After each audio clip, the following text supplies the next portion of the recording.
Buenas tardes. Un placer estar nuevamente con vosotros. Me alegra saludaros. Hoy vamos a hablar de la microbiota. Y no está mal, aprovechando que teníamos de las clases este cuadro, vamos a dar un ligero bosquejo del sistema digestivo. Y así entraremos y comprenderemos mejor la microbiota. El sistema digestivo comienza en la boca.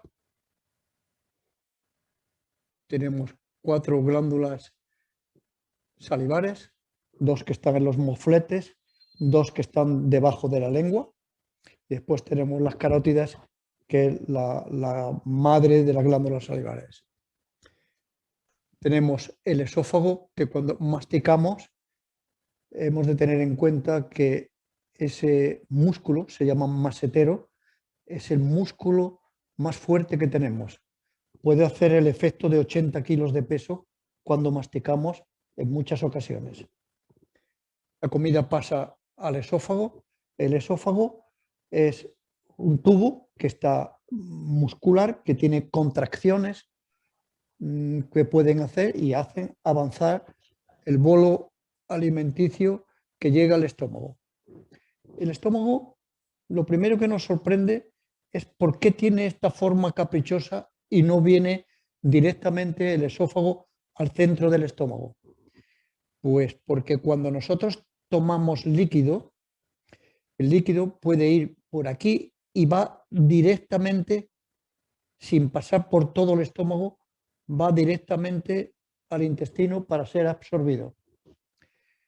Aquí cuando pasa el bolo, aquí hay una válvula que se llama cardias, que esta válvula permite, se abre y cierra y permite el paso del bolo alimenticio que ha pasado todo el esófago.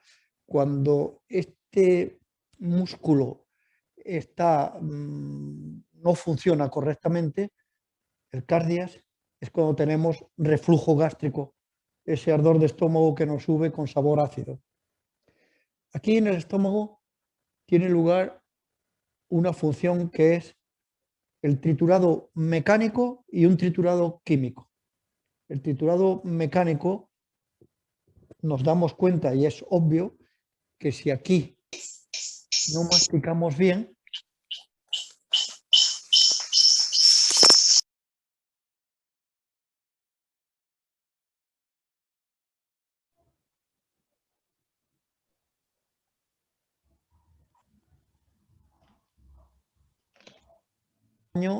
el esfuerzo que tiene que hacer el estómago para reducir mecánicamente lo que no se ha masticado bien.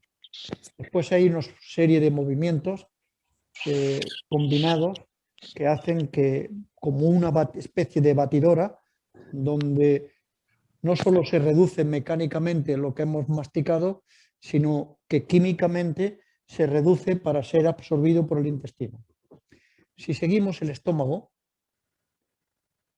vemos que hay un momento en el cual hay una válvula aquí que se llama píloro, que es la que comunica el estómago con el intestino delgado. Cuando los alimentos están triturados y con el tamaño adecuado de aproximadamente, como hemos dicho, 0,2 milímetros y pasan por el píloro, aquí existe un conducto que se une. Mirad si se ve bien. Veis aquí en azul que es la vesícula biliar y aquí hay un conducto que se llama pancreático que llega aquí y se junta lo que segrega la vesícula biliar con el jugo pancreático y aquí tiene lugar una serie de reacciones que dejan listo el alimento para ser absorbido en el intestino delgado. El intestino delgado, como veis, es este señalado en rojo.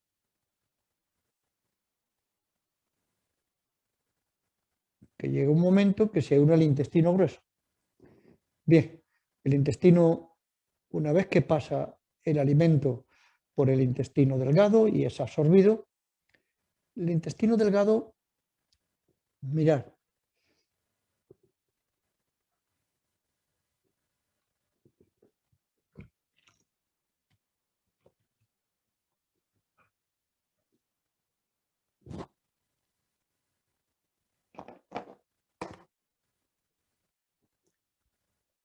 si lo viéramos con un microscopio,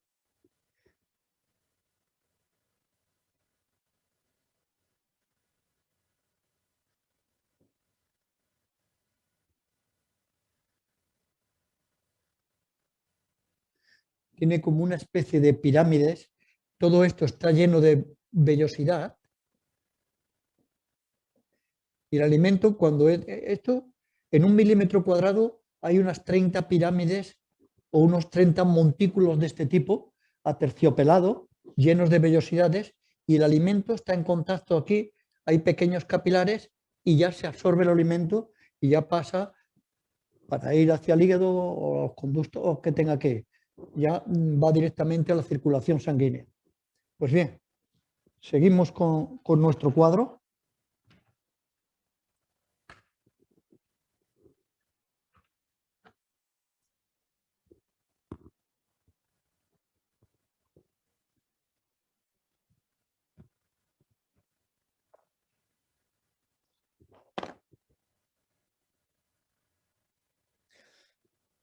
Una vez que la digestión, perdón, que está absorbido los alimentos en el intestino delgado, pasa al intestino grueso. Aquí hay un apéndice que cuando se inflama es lo que llamamos apendicitis, que esto parece ser que es herencia de otras especies anteriores a la nuestra, que eran herbívoros y hacía falta, pero ahora prácticamente lo que hay ahí forma parte del sistema inmunitario.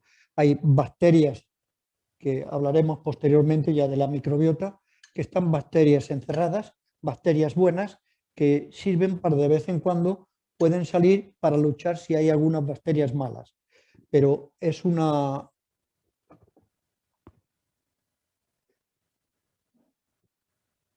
reserva de bacterias buenas la que hay ahí. Forma parte del sistema inmunitario. La inflamación, como ya sabéis, da lugar a la apendicitis. Si se quita, ¿ocurre algo? Pues no, no ocurre nada. Muchos autores llegan a calificarlo pues que es como el resto que tenemos de especies anteriores a la nuestra, que sí tenía una razón de ser y un sentido. Después, por aquí pasa por el intestino grueso y aquí está la microbiota de la cual vamos a hablar ampliamente después. Pasa por el ano, perdón, por la parte rectal y llega al ano. Fijaros que estamos hablando de la masticación, vamos a hablar de la microbiota y damos muy poca importancia y se presta poca atención a la defecación. Y es algo muy importante, pero no sé por qué razón ni la atención, ni el estudio, ni el pensar en ello forma parte de nuestra cultura. Pues es algo muy importante. Hay dos esfínteres antes de llegar a la parte, al ano concretamente, hay dos esfínteres. Uno que forma parte, el anterior, exagerando, uno está por esta zona y otro está más abajo. Y lo mandan dos sistemas nerviosos distintos. El esfínter que está más cercano al ano, este sí, este esfínter, la conciencia nuestra, el sistema nervioso, con nuestra conciencia podemos dominarlo, pero hay un esfínter anterior, un poco antes, que no domina nuestra conciencia y que forma parte del sistema nervioso que está dominado por el inconsciente. Y ese cuando tiene necesidad, ese se abre y fisiológicamente y tú no te das cuenta. Entonces la defecación tú mandas si estás con el esfínter externo, que es el que nosotros dominamos. Hemorroides. Mm, eh, de todo tipo, alteraciones y con hemorroides de todo tipo, se han dado cuenta de que en países no civilizados pues no existe. No existe. Entonces, lo que se ha mirado y se ha visto es que la posición que se tiene al defecar no es la correcta. En esos países donde existen dos lugares para apoyo de los pies y se hace el acto de defecación, se hace en cuclillas, estos es lo que no hay problema porque el recto se pone en posición vertical y la salida, el estreñimiento que lo produce un recodo que hay ahí, ese recodo al estar sentado en cuclillas se convierte en recto. Entonces no existe estreñimiento, sino además sale recto todas las heces. Solución. Nosotros no vamos a cambiar nuestra costumbre y nuestra cultura. Tenemos nuestro trono y la solución que hacen muchas personas es ponerse un poco inclinados hacia adelante y ponerse un taburete delante del trono donde se ponen los pies y entonces se adopta una postura muscularmente y se adopta una postura recta y las heces salen sin problema alguno. Evitan muchos casos de estreñimiento esto. Nosotros tenemos un segundo cerebro. El primero, que ya conocemos y hemos hablado en algunas ocasiones, son 100.000 millones de neuronas que están situadas en nuestro cerebro, del que siempre hemos hablado, y estas 100.000 millones de neuronas dan soporte a lo que es la mente. Pues bien, existe otro cerebro, existen dos más, pero hoy vamos a hablar de uno de ellos. La comunidad científica ha dado validez, y es que en lugar de 100.000 millones, en todo el sistema digestivo existen 1.000 millones de neuronas. Y cuando uno dice, ay, que tengo el estómago, tengo un nudo aquí, o cuando uno dice, tengo mariposillas dentro, es que realmente está sintiéndolo, se está dando esa orden al cerebro principal, porque hay una comunicación directa entre todas las neuronas, los 1.000 millones de neuronas que están en todo el aparato digestivo, están ahí en las paredes, estas neuronas del aparato digestivo, están transmitiendo de forma directa con el cerebro principal a través del nervio vago, un nervio que une el digestivo con el cerebro. Ese nervio vago es una autopista de información donde va de cerebro principal información hacia parte todo el digestivo o bien del digestivo hacia el cerebro principal. Hay cosas que indudablemente nosotros no podemos pensar con el cerebro, segundo cerebro, el cerebro que está en el digestivo, pero sí hay cosas que para la digestión ni siquiera consultan. Estas células nerviosas no consultan con el cerebro principal, sino que ya toman decisiones ellas y nosotros no nos damos cuenta y están tomando decisiones a nivel neuronal.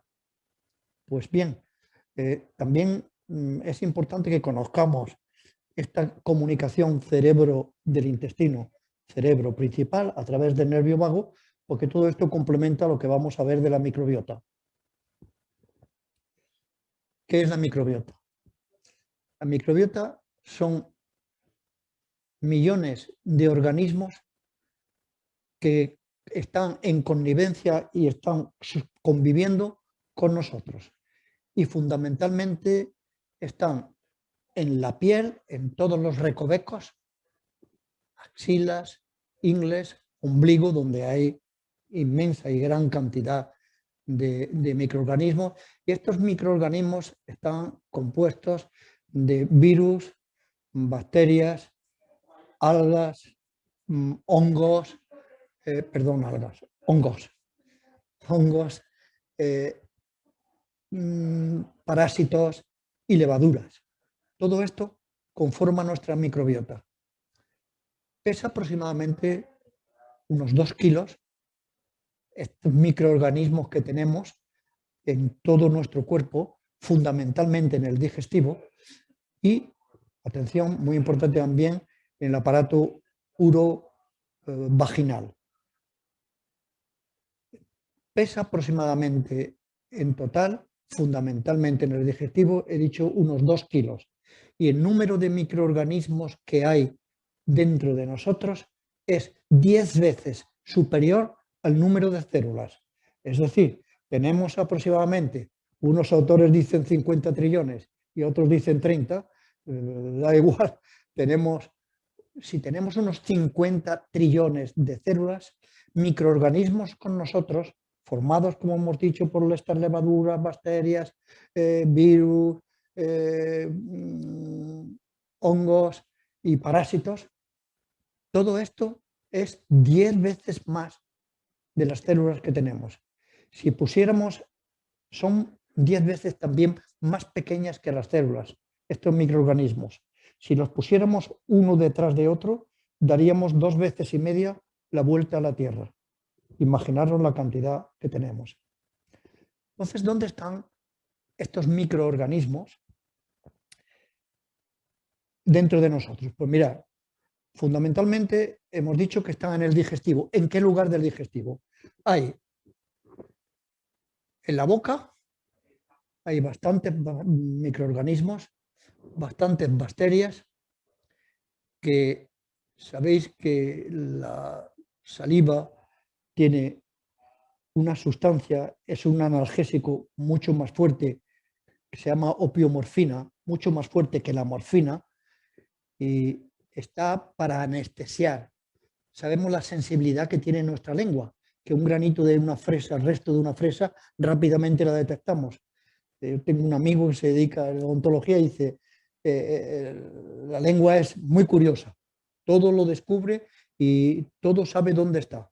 Pues bien, el daño, porque hay muchas terminaciones nerviosas ahí, que nos puede ocasionar cualquier comida o cualquier cosa dentro de los alimentos, este analgésico, la opiomorfina, este nos anestesia y lucha contra bacterias también. Luego está la musina, que está también aquí, que forma parte de un conjunto de bacterias que luchan contra todas las bacterias malas que tenemos en la boca. Fijaros que cuando no tenemos saliva, es decir, por la noche, nos despertamos con dolor de garganta a veces y con dolor, con molestias en la boca. Señal cuando empieza la saliva o cuando masticamos un chicle y empiezan a actuar estas bacterias buenas, como las mucinas que hemos dicho, que son, las mucinas son aquello típico, esas bombollas, burbujas que los niños cuando mastican con la saliva hacen, o hacíamos también cuando éramos pequeños. Esta es la musina. Pues todas estas bacterias están ahí y pertenecen a este grupo de microorganismos que hablamos. Pues hay una pequeña cantidad en el esófago. No hay en el estómago porque son destruidas por el jugo gástrico, por el ácido clorhídrico concretamente. Después hay en el intestino delgado, hay a medida que penetramos, hay algunas bacterias que toleran el oxígeno, pero a medida que profundizamos un poco, las bacterias ya el oxígeno las mataría. Esas bacterias están ahí y el desequilibrio que puede existir en todo este tracto de microorganismos se llama disbiosis, que lo habéis oído nombrado en la terminología médica o en alguna lectura que hayáis hecho. Disbiosis es el desequilibrio de los microorganismos que tenemos aquí en el tracto digestivo. Bien, la gran parte está en el colon. Cuando se nace, la microbiota cambia en nosotros. Antiguamente la microbiota se llamaba flora intestinal. Después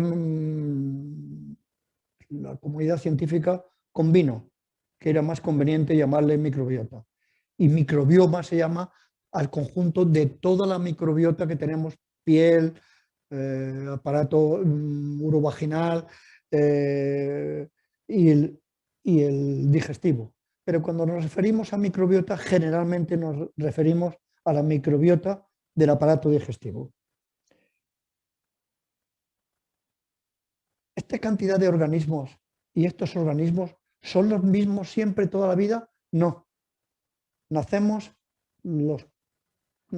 con unos microorganismos que son los de la madre. Al pasar el bebé al feto, al pasar por el tracto vaginal, por la cueva vaginal, ahí se impregna de toda la microbiota de la madre y esa será el inicio de la microbiota de este bebé, de este futuro individuo que irá creciendo y su microbiota irá cambiando. Un tercio de la microbiota que tenemos lo tenemos en común todos los seres humanos, aproximadamente un tercio. Los 2 tercios restantes son de la madre, a los 3 o 4 años ya se va cambiando y cada individuo tiene una microbiota especial. Fijaros, se me olvidaba, hay muchas clínicas, los niños que nacen por cesárea, hay muchas clínicas que con el flujo vaginal impregnan gasas y se las pasan al niño por toda la piel para que tenga la flora, que tenga la microbiota de la madre. Bien, la microbiota permanece invariable hasta la edad de 60, 65 años hacia arriba, que existe un cambio y se incorporan nuevos microorganismos, nuevas bacterias que enriquecen o hacen que sea la microbiota variada. Mantener todo esto, todos estos microorganismos, estas levaduras con parásitos, con virus, con microorganismos, es muy difícil. Tener en cuenta que de bacterias solo hay unos 800 tipos de bacterias que existen ahí en nuestra microbiota. Mantener esto en equilibrio es muy difícil. ¿Y qué es lo que la distorsiona? Pues la distorsiona muchas cosas. La distorsiona el estrés, la distorsiona la alimentación, que veremos de una forma especial, porque la mayor influencia de la microbiota está en la alimentación. La distorsiona falta de sueño. Todas estas alteraciones hacen que la microbiota se altere. Hay enfermedades que ya se está viendo que tienen relación con la microbiota. La obesidad, por ejemplo. Se hicieron experimentos con ratones que tienen tendencia a la obesidad y ratones que tenían tendencia a ser delgados. Pues bien, los que tenían tendencia a la obesidad le cambiaron la microbiota y le pusieron la microbiota de los delgados. Y entonces esos ratones pues crecieron sin obesidad. Y al revés, los que tenían tendencia a estar delgados le pusieron la microbiota de los obesos y desarrollaron la obesidad. De todo esto se está desarrollando porque ahora está muy de moda investigar sobre esto y hay investigaciones múltiples a todos los niveles para buscar relaciones con la enfermedad o con ciertas enfermedades. Vamos a ver qué beneficios nos comporta la microbiota. Fijaros que esta masa, estos millones de microorganismos aquí, están continuamente actuando y continuamente trabajando. Pues fundamentalmente 3 beneficios, 3 grupos de beneficios importantes nos reportan. Primero, ellos inciden de forma indirecta en la elaboración de vitaminas del grupo B. Ellos hacen que se desarrollen unas enzimas que hacen que tengamos la vitamina B, todo el grupo de las B, y la vitamina K y la vitamina D. Parte de la vitamina B, que ya conocemos toda la influencia del sol, se genera también y ayuda al desarrollo de la vitamina D y a la creación de la vitamina D, la microbiota. La vitamina K, sabéis que es la vitamina antihemorrágica, que está mucho en las espinacas, en el bróquil, y también contribuye la vitamina K a la fijación del calcio en los huesos.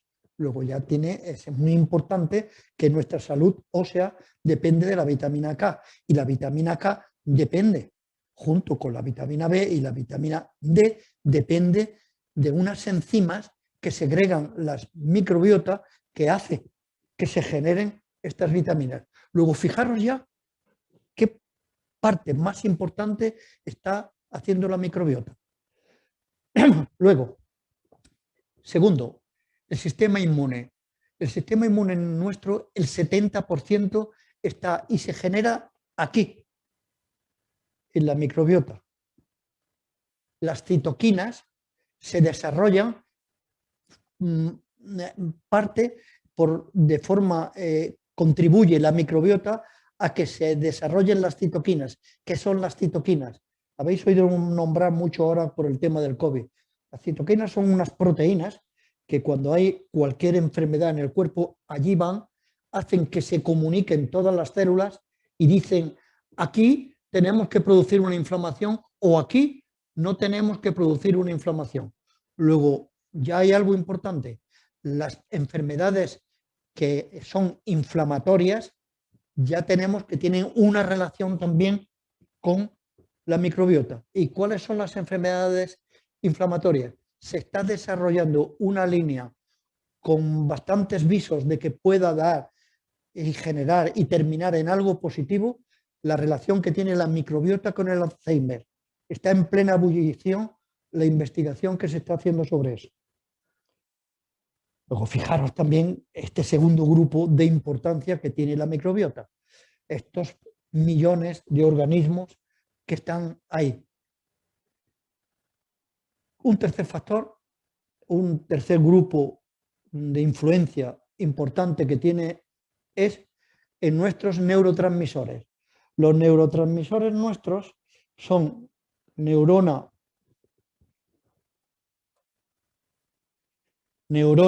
con neurona, se comunican por unos neurotransmisores. Y esos neurotransmisores son la dopamina, la serotonina, y hay uno muy importante que es el GABA. Estos neurotransmisores, la existencia de dopamina, la existencia de serotonina y la existencia de GABA influyen directamente sobre nuestra conducta, sobre nuestro comportamiento. Luego, fijaros qué importancia, nuestro grado de humor, nuestro grado de felicidad, nuestro grado de mal humor, nuestro grado de bienestar va en función de estos neurotransmisores y ellos están en función y se desarrollan aquí, en la microbiota. La serotonina, el 90% se produce aquí. La dopamina, gran parte, se produce ahí. Hay un trío que es el trío que es la oxitocina, que le llama la del amor, el neurotransmisor o la hormona del amor, la serotonina y la dopamina, las tres juntas, cuando estamos enamorados, eso es un torrente químico que hay cantidad, aquí contribuye la microbiota, hay una cantidad enorme de afectan a nuestro cuerpo y nos convertimos, cuando estamos enamorados, en alegres, interpretamos la vida toda de color de rosa, tenemos euforia.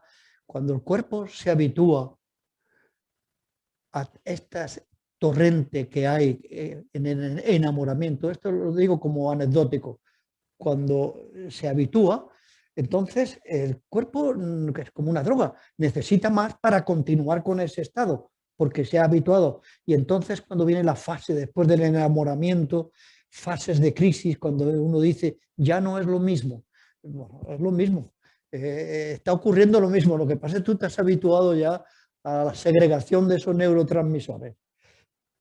No es lo mismo, pero bueno, ya para proseguir son valores morales que hacen que la relación siga igual, aunque uno tenga ese torrente de enamoramiento.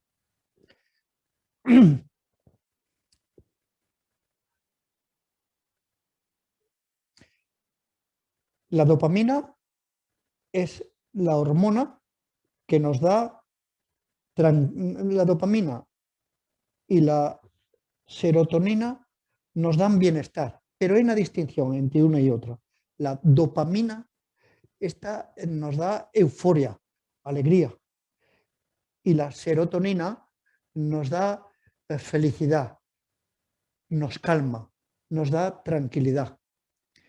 Y el GABA, que he dicho la otra importante neurotransmisor, el GABA es muy importante porque es la velocidad de comunicación de las neuronas.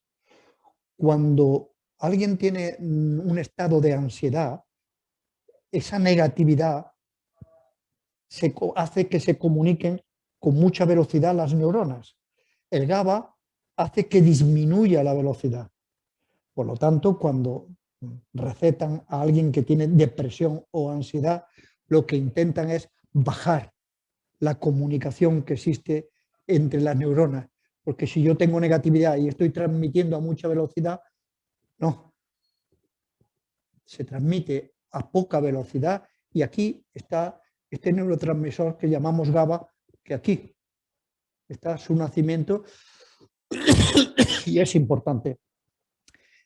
Recordad que hemos hablado en alguna otra ocasión de la serotonina, que da lugar en el proceso, decíamos que había un componente, un elemento que se llama triptófano, que daba lugar a la serotonina y la serotonina a la melatonina. Pues bien, esta melatonina que se forma en función de la cantidad de serotonina que tenemos.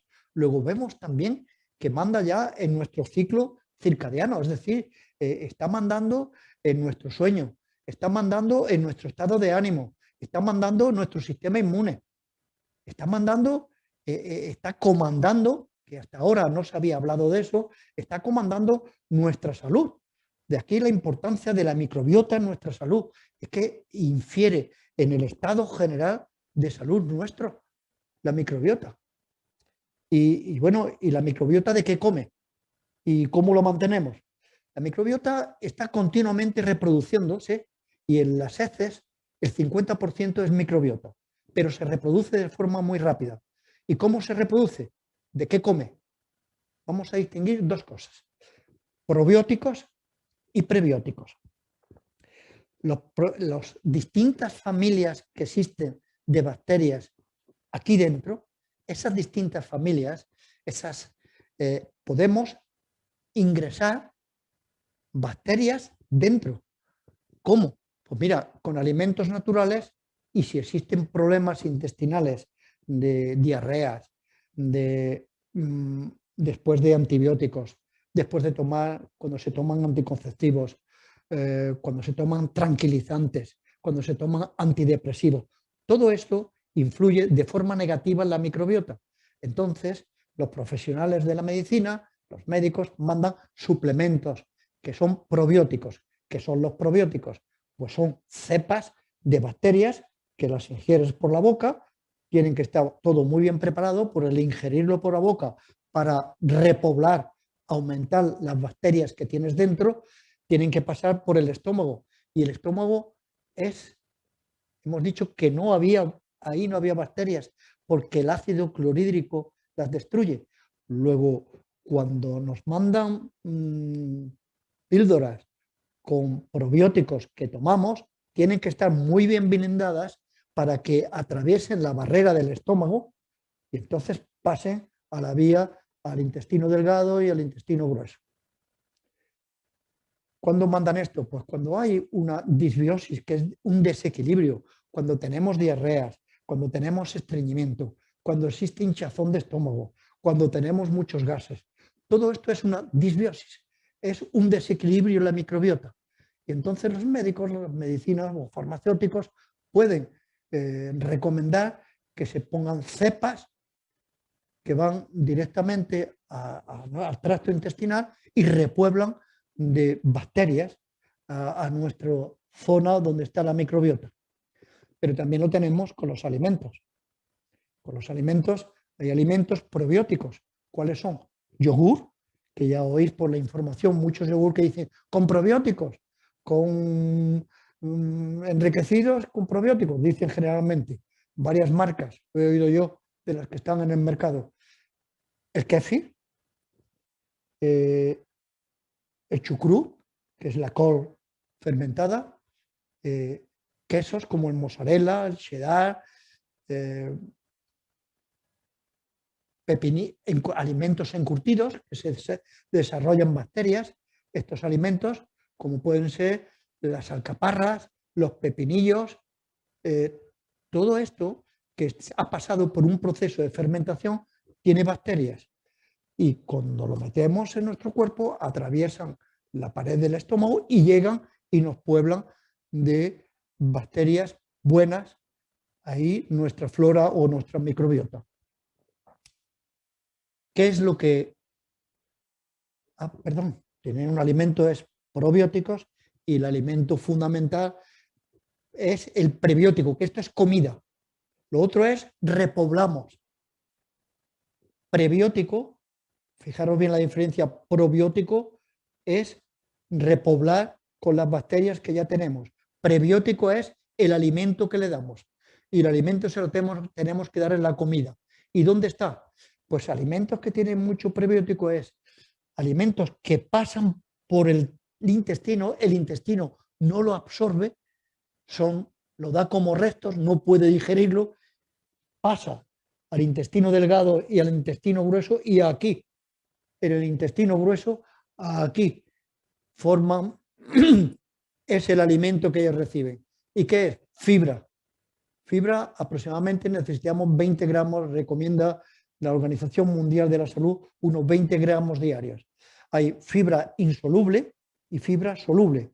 La fibra soluble es aquella que se disuelve en agua y hace que cuando pasan los alimentos con esta fibra arrastran y evitan que arrastran colesterol y evitan que se absorba el colesterol.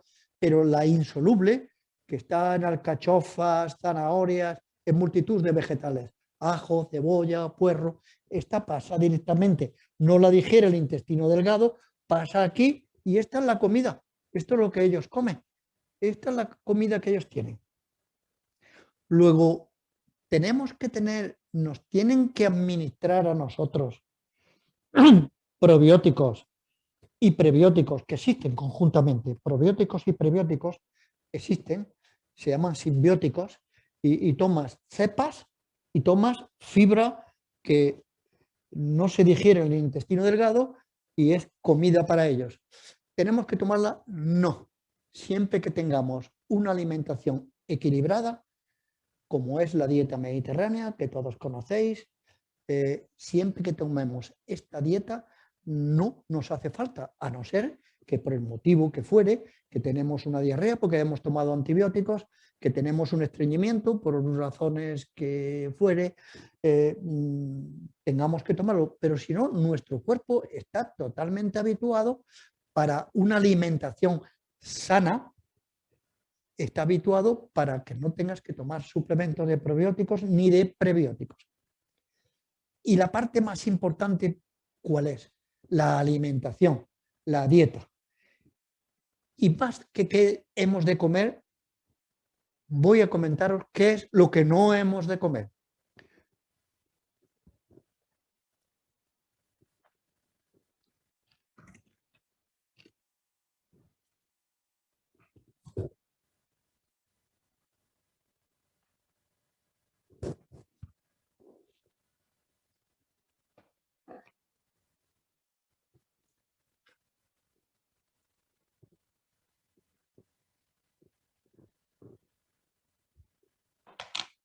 Azúcar.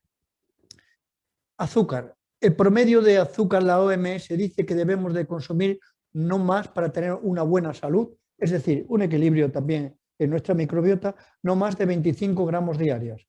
La media nacional está en 70 gramos diarios. ¿De dónde procede y tomamos tanto azúcar? De multitud de sitios. Fijaros bien en todos los alimentos cuando vais, para mantener una buena salud, primero de todo tenemos que tener la cocina de la abuela, con alimentos que sean de cercanías, con alimentos de temporada y que no tengan código de barras. Porque si nos vamos al supermercado y compramos comida con código de barras, ya tenemos que fijarnos y tenemos que ver qué ponen las etiquetas. Y las etiquetas nos llevamos sorpresas tremendas. De lo primero que vamos a hablar, del azúcar. El azúcar es un conservante y lo más insospechado, si os fijáis en la etiqueta, lleva azúcar en pequeñas cantidades, pero va sumando. No es el azúcar que tomamos, que entendemos como tal, sino el azúcar oculto, el que hace que suba y tengamos tantísima cantidad de media de gramos diarios que tomamos de media de gramos que tomamos de azúcar.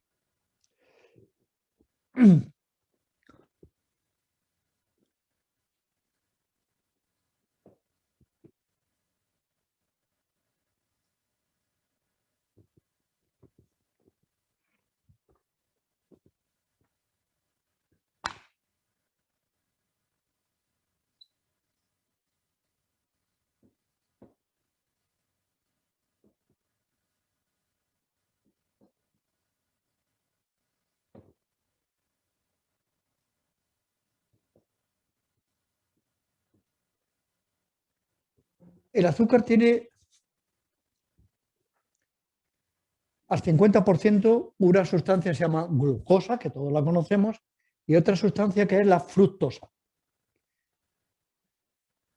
Ambas tienen la misma fórmula, C6H12O6. ¿Qué varía en una de otra?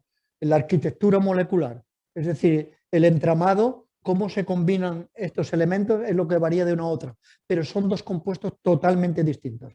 ¿Qué es lo que ocurre en la glucosa? La glucosa pasa directamente al intestino delgado, porque ya es asimilable. Luego por el estómago no hace nada.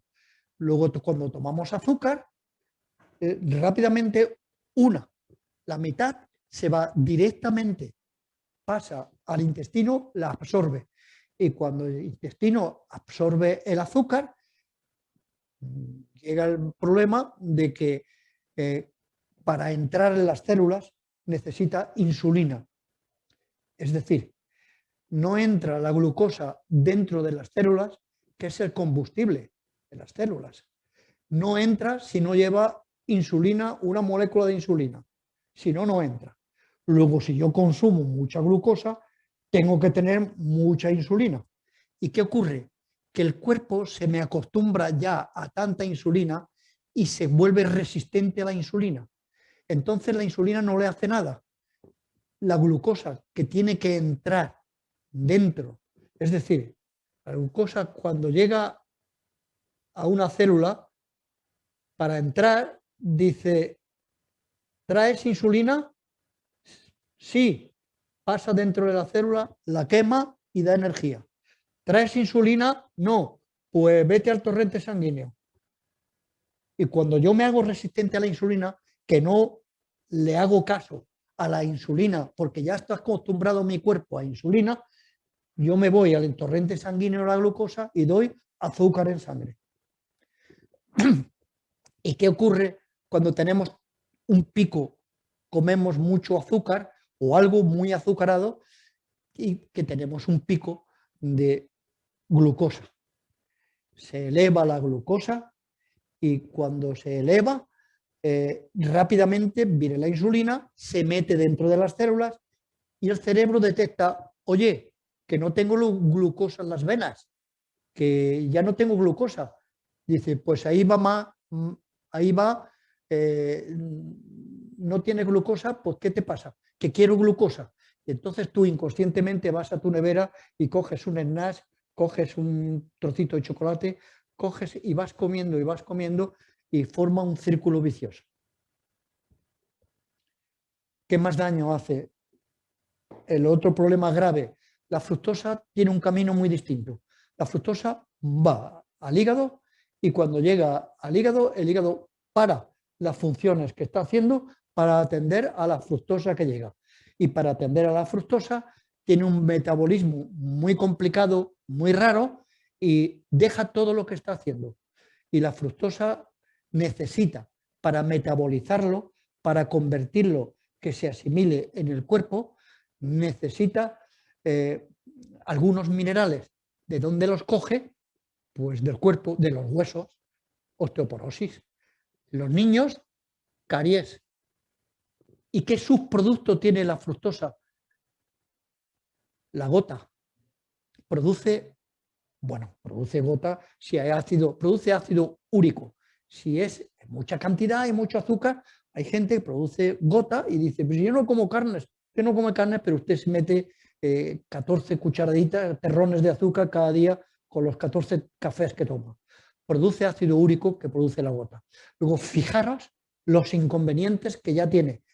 Vamos, estoy mirando un reloj que tengo delante y me da miedo. Venga, vamos a seguir. Otros inconvenientes graves que tiene reduce los telómeros. Los telómeros son en las células, nuestro ADN,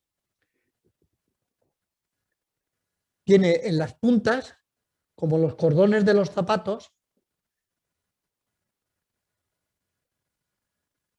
la parte metálica de los cordones de los zapatos, esto se llama telómero.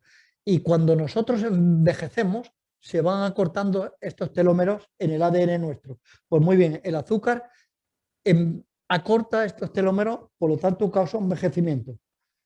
El azúcar va y se carga el colágeno de la piel y cuando da ultravioleta, si has tomado mucho azúcar y tienes mucho azúcar, hace que se agriete y se envejezca. Luego favorece el envejecimiento. ¿Qué no debemos comer? Ya hemos visto. Azúcar. Atención al azúcar oculto. Mirad las etiquetas en los alimentos que compráis en los supermercados. El azúcar oculto está en lo más insospechado. Que veáis, allí hay azúcar oculto.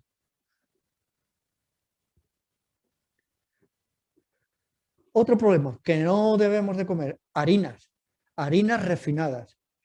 ¿Qué trae la harina refinada?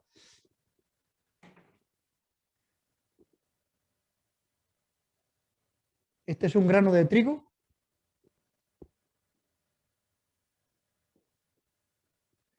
Esto es el germen.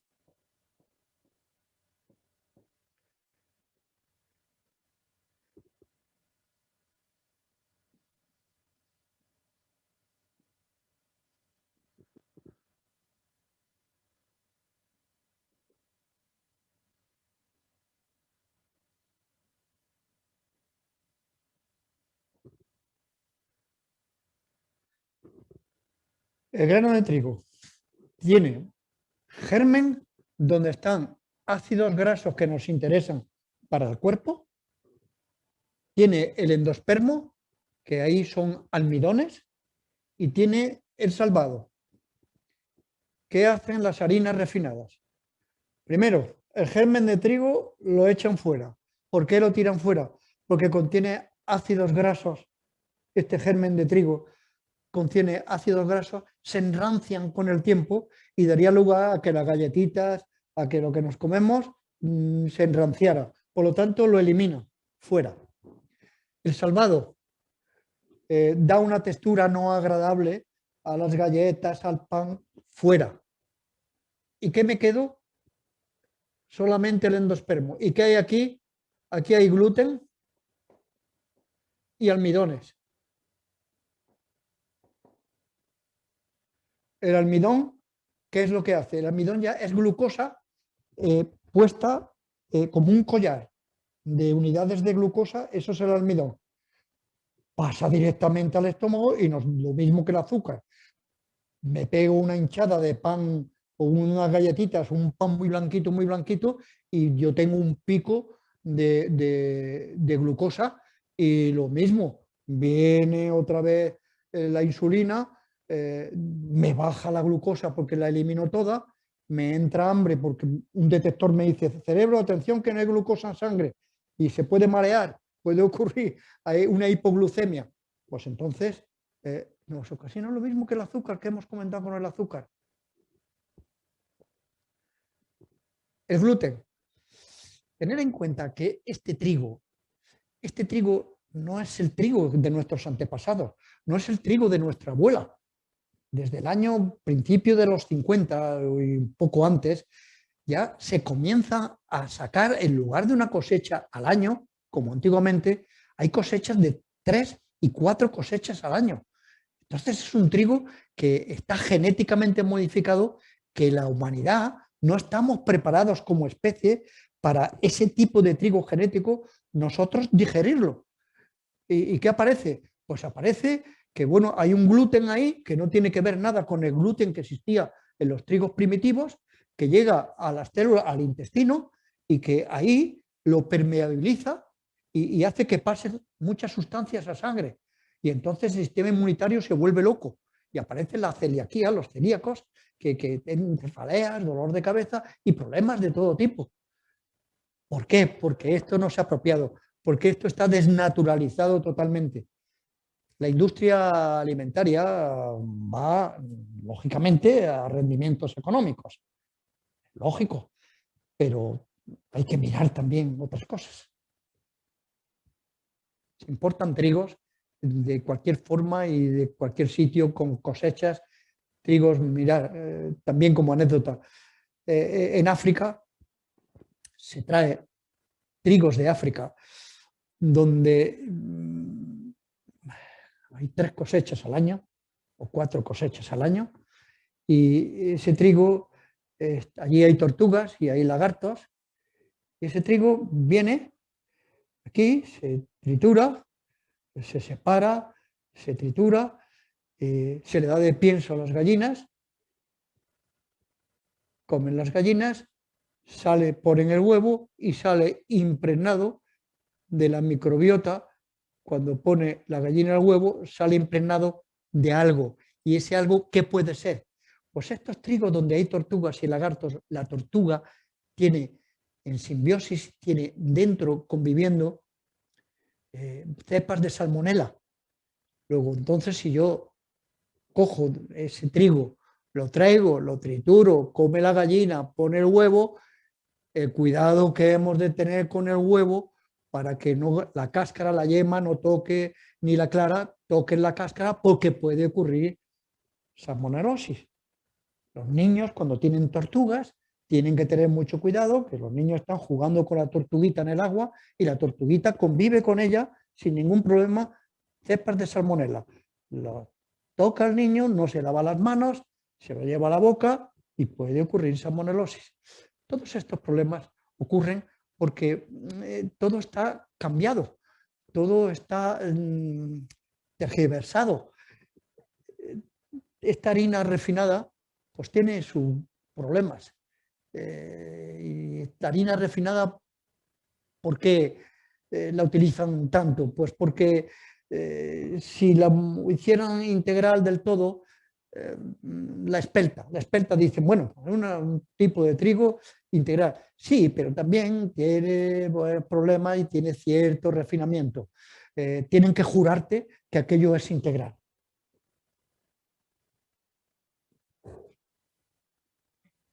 Sabéis que trigo, avena, cebada, centeno tienen gluten y no pueden tomarlo los celíacos. Sí pueden tomar arroz, maíz, etcétera, porque no hay gluten aquí en el endospermo, que es lo que comemos. Otro problemazo tenemos con los aceites refinados.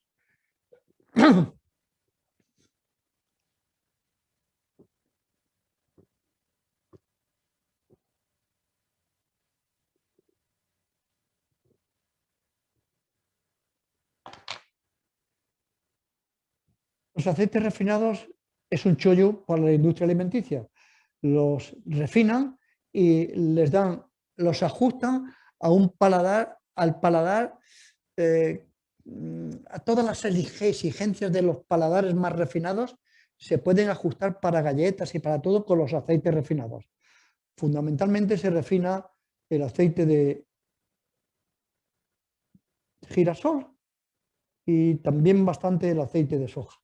El aceite de oliva no tenemos que hablar porque en nuestra cultura estamos en medio del aceite de oliva y todos sabemos que tenemos que ir, cuando consumimos en crudo, aceite de oliva virgen. Pero es que todo esto, los aceites refinados son muy baratos y los meten en la bollería en todo. Meten el aceite de palma refinado, meten grasas que están procedentes de aceites saturados. Si una grasa, si un aceite yo lo pongo y me causa untuosidad, una galleta cuando yo la cojo me dejaría la mano aceitosa. ¿Cómo lo evitan? Convirtiéndola en grasas trans. La saturan y lo convierten en una grasa, como el aceite de palma, lo saturan, lo convierten en una grasa donde no hay untuosidad, donde yo la puedo manejar, se adapta perfectamente a los paladares y le agregan lo que quieren. Y ahí tenemos ya otro problema. El problema más importante que tenemos es que nosotros tenemos dos grasas esenciales, que es la omega 3 y la omega 6. Dos grasas que nuestro cuerpo no las produce. Luego nosotros lo que necesitamos tenemos que meterlo con nuestra dieta. Y el aceite de oliva, el aceite de girasol es grasa omega 6. Y nuestra salud y nuestra microbiota funciona perfectamente siempre y cuando yo tenga omega 6 4 veces y omega 3 1. La relación 4:1. Si tengo una parte de omega 3 en mi cuerpo, debo tener 4 de omega 6. Pero actualmente en el mundo mundo occidental, se tiene la relación de 17:1 en lugar de 4:1. Comen mucho aceite, beben mucho aceite de girasol, generalmente refinado. Nosotros tenemos en España, la relación es 7:1. ¿Por qué? Porque tomamos mucho aceite de oliva donde está el omega 3. ¿Dónde está el omega 3? El omega 3 está en los pescados que son azules, que llamamos. También está en el salmón, pero está en el atún, está en las sardinas, está en el salmón. Ahí está el omega 6. Entonces, ¿qué ocurre cuando tengo omega 6, estas cantidades superiores a esta relación 4:1? ¿Qué ocurre? Tenemos envejecimiento, tenemos oxidaciones en nuestro organismo y tenemos problemas de todo tipo. Por lo tanto, hemos de procurar menos aceite de girasol, refinado indudablemente que no, y más aceite de oliva. Luego, al calor, el aceite de oliva resiste mucho más que el aceite de girasol. Y las cadenas moleculares se rompen en el aceite de girasol, cuando lo caliento se rompe y quedan cadenas cortas, y en el aceite de oliva resiste mucho más.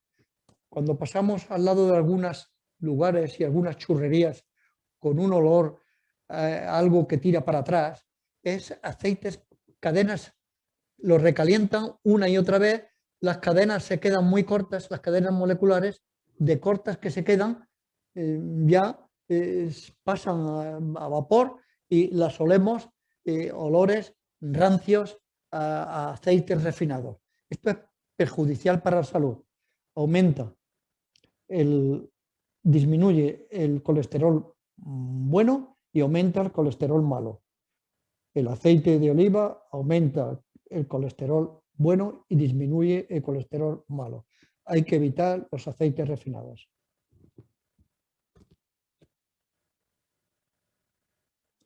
La meditación va bien para todo. La meditación va bien para la microbiota. La meditación va bien para nuestro estado de salud general. La meditación va bien para todo lo que estamos comentando, para todo el equilibrio que tenemos en nuestros microorganismos. Tener en cuenta que es muy difícil con esta cantidad de bacterias, con esta cantidad de microorganismos, que todos entre ellos tengan un equilibrio, porque proliferan algunas bacterias malas y tienen que salir corriendo las bacterias buenas a comérselas. Que tiene una ingesta de antibióticos, se carga bacterias buenas y bacterias malas. Se tienen que con la comida reproducirse y organizarse ese equilibrio. Cuando no se organizan en equilibrio, es como hemos dicho antes, las hinchazones de estómago, fundamentalmente de vientre, flatulencias, disbiosis se genera, que estreñimientos, que hay estreñimientos atroces. Existe un desequilibrio.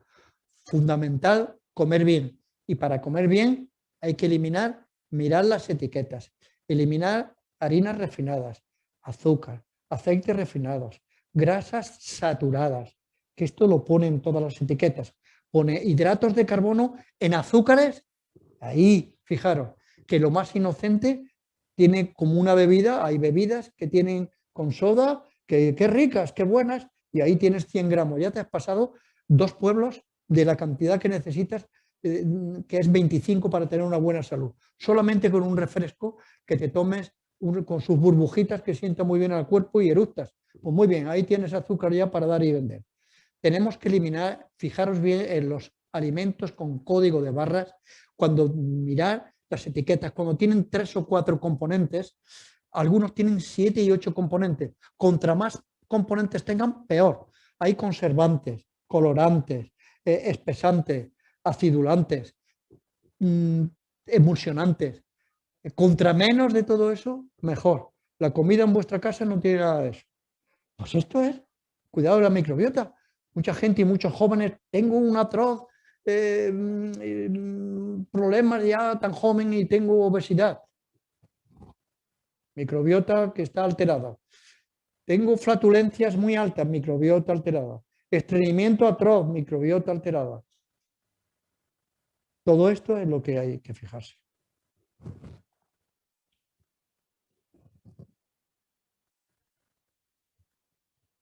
El estrés, como producimos cortisol, el cortisol, cuando lleva en el circuito de la sangre, parte que llega a la microbiota, destruye células buenas. Por lo tanto, hay que procurar no tener estrés. El estrés, dice uno, bueno, pero a mí, ¿cómo me puede repercutir? Que mucha gente, que yo tengo un estreñimiento tremendo y yo como, voy estresado.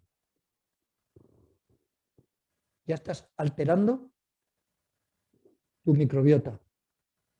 Oye, es que yo, mira, me como, sí, tomo para ir a la oficina un bocadillo, pan, harina bien refinada, omega 6, desequilibrio, y me dejo porque no disponemos de tiempo y entramos en el terreno de alimentación, un montón de cosas más. Pero lo que es la microbiota, la influencia de la microbiota en nuestra salud, lo hemos comentado. ¿Qué es de bueno y qué es lo que no le interesa? ¿Y qué son las cosas buenas que hace? Vamos a hacer la meditación y vamos a relacionarla, ¿por qué no?, con nuestra microbiota hoy.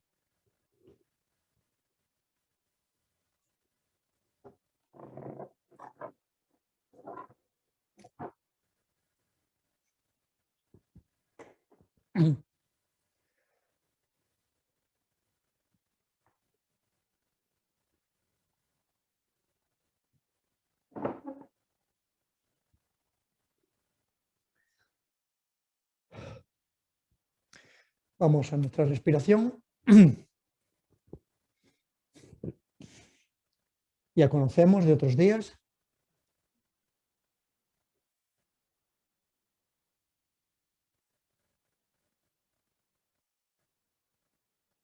Inspiro paz.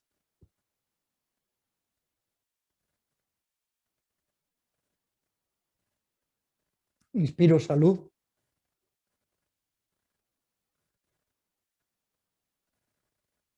Inspiro vida para todas las células de mi cuerpo. Y con cada expiración voy a soltar preocupaciones.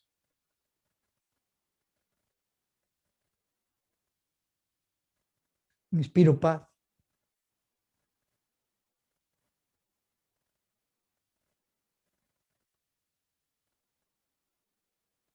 Expiro. Suelto mis preocupaciones, mis ansiedades. Suelto también mis miedos.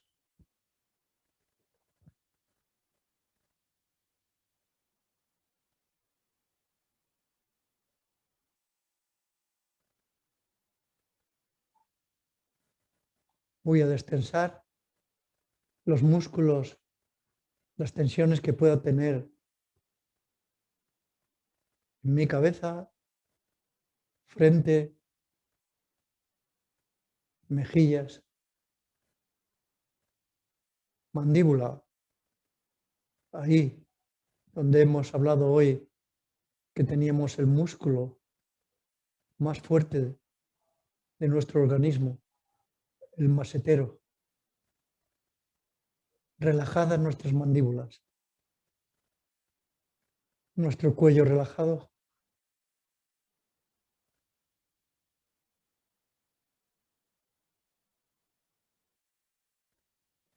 antebrazos,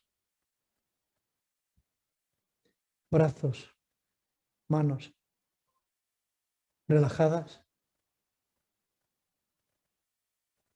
mis manos pesan, apoyada sobre mis muslos.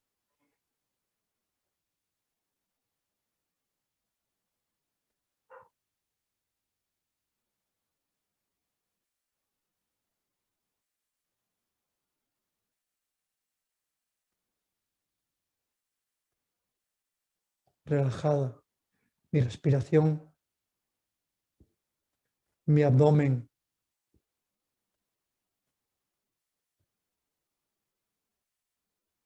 sube y baja con mi inspiración y mi expiración.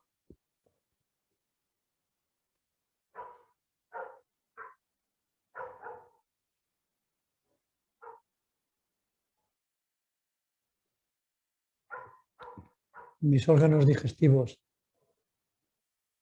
relajados.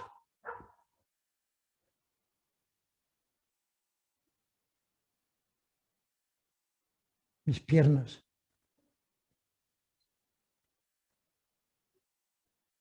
muslos, piernas, pies.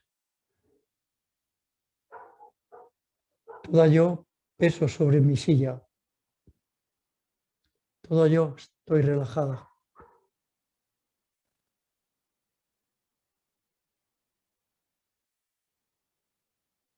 Vamos a nuestro lugar ideal de descanso para relajar nuestra mente.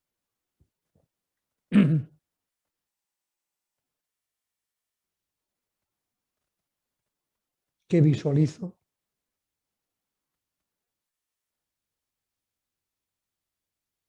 ¿Qué oigo que me relaja?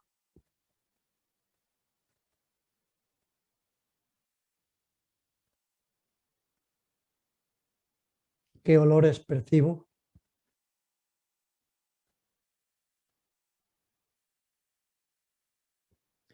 ¿Qué sensaciones tengo sobre mi piel?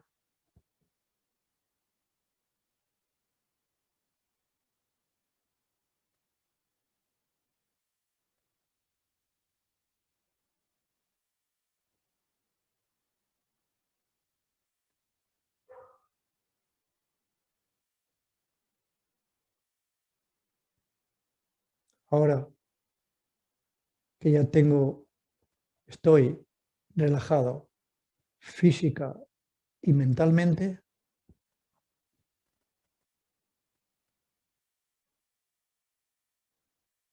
vamos a focalizarnos.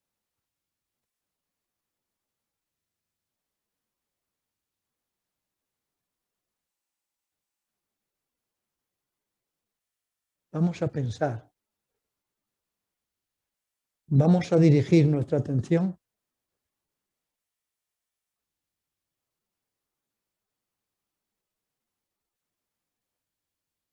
hacia nuestro aparato digestivo.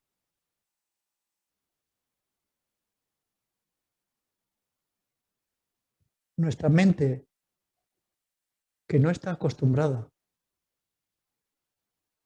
a focalizarse y a estar con esta parte de nuestro cuerpo,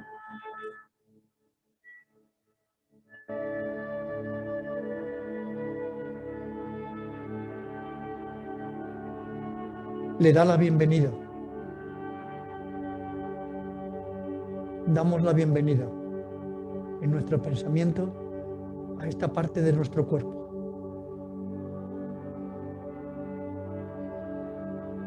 Vamos a estar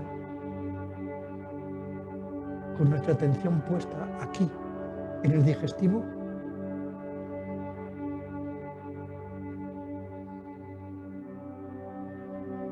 ¿qué sensaciones recibo? No me importa que sean agradables o desagradables. No juzguemos. Simplemente hemos de sentirlas.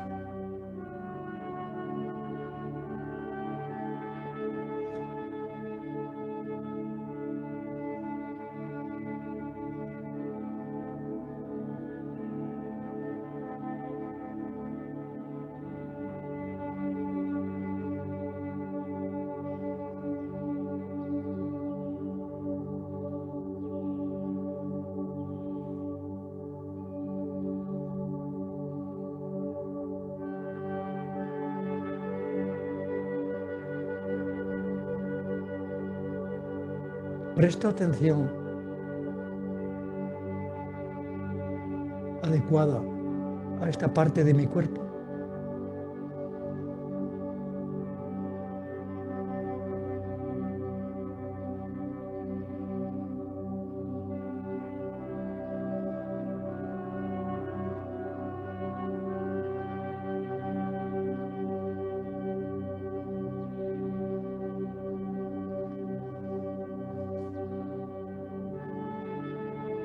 Concedo la importancia que tiene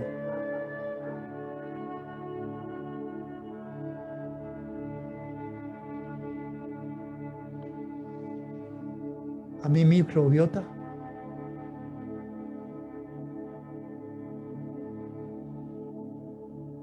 la bucal, la de la piel, la del digestivo, la vaginal,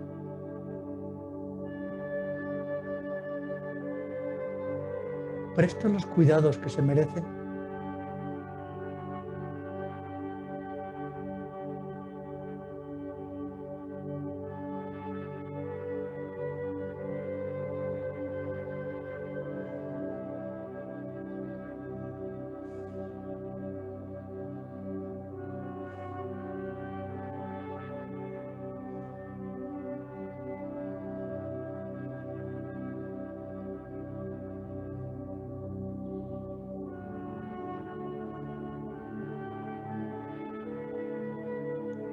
Ahora que soy consciente de la importancia que tiene en nuestra salud,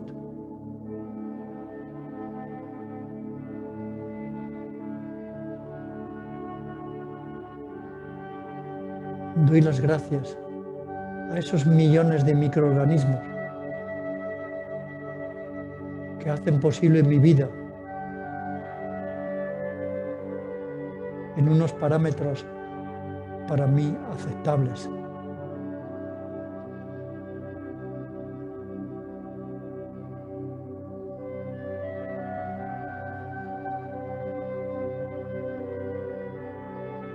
Gracias por vuestra ayuda.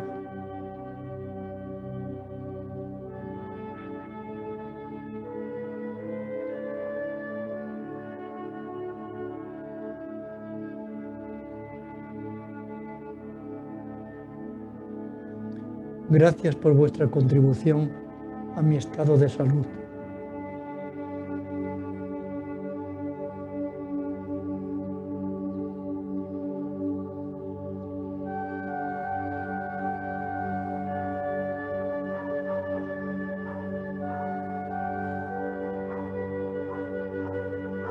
Gracias, aunque mi comunicación con toda esta colonia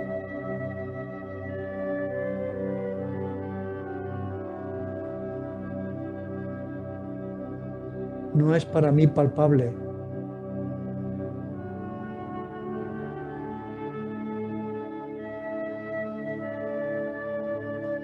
pero estáis ahí.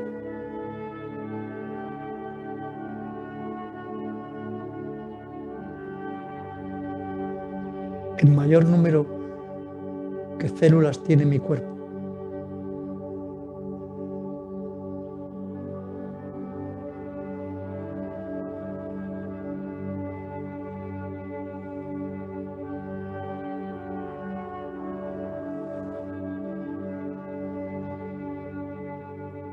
Gracias por vuestra lucha para mantener el equilibrio.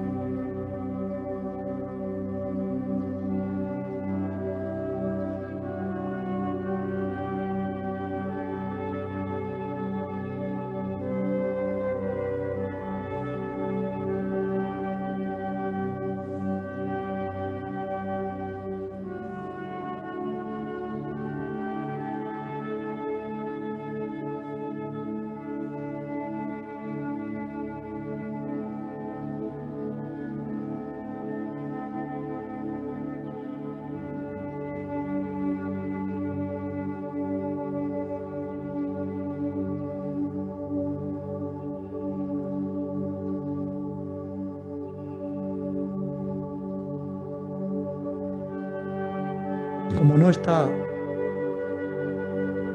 esta parte que convive con nosotros, no está a nivel celular, nuestra comunicación es difícil, pero sí hemos de manifestar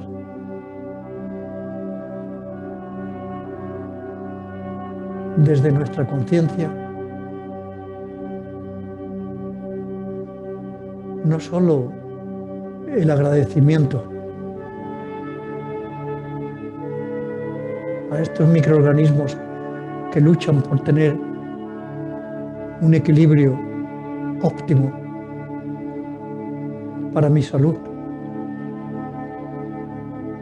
sino reforzar mi conciencia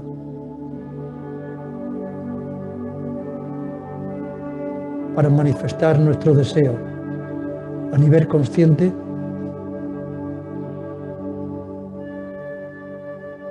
y tomar las medidas necesarias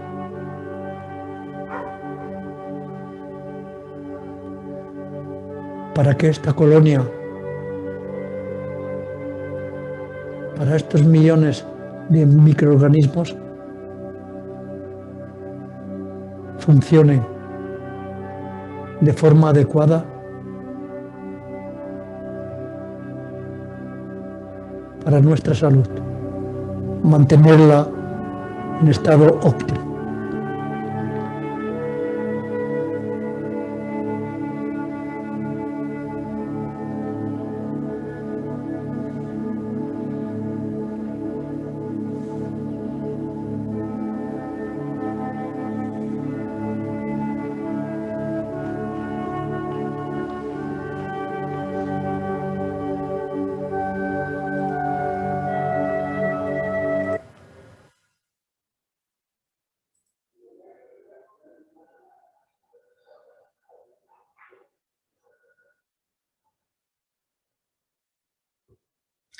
Dando las gracias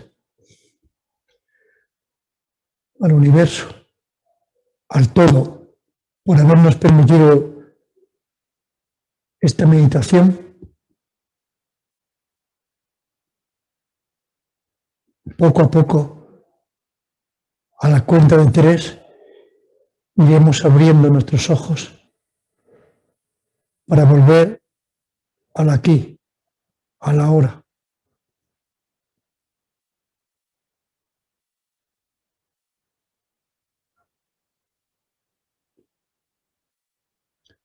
1, 2,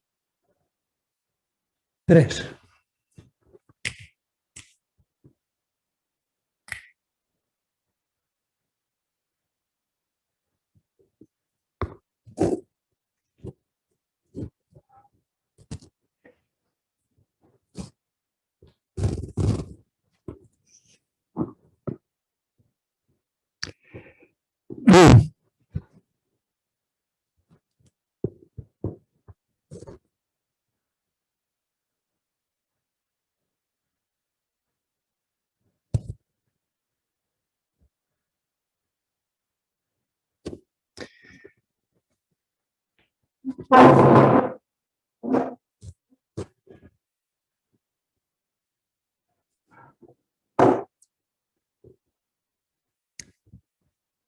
Bueno, muchas gracias por vuestra asistencia, por haber estado atentos a la charla de hoy. Quizá un poco pueden pensar que se aparta de lo que es crecimiento personal, pero no. Fundamental para el crecimiento personal es tener salud. Base fundamental. Por eso algunas de las charlas que damos van directamente enfocadas desde unos términos no médicos, como esta, desde simplemente a nivel informativo, cuestiones referentes a la salud. Muchísimas gracias por vuestra atención, vuestra asistencia. Seáis felices Hasta el próximo miércoles. Buenas tardes. Adiós. Adiós.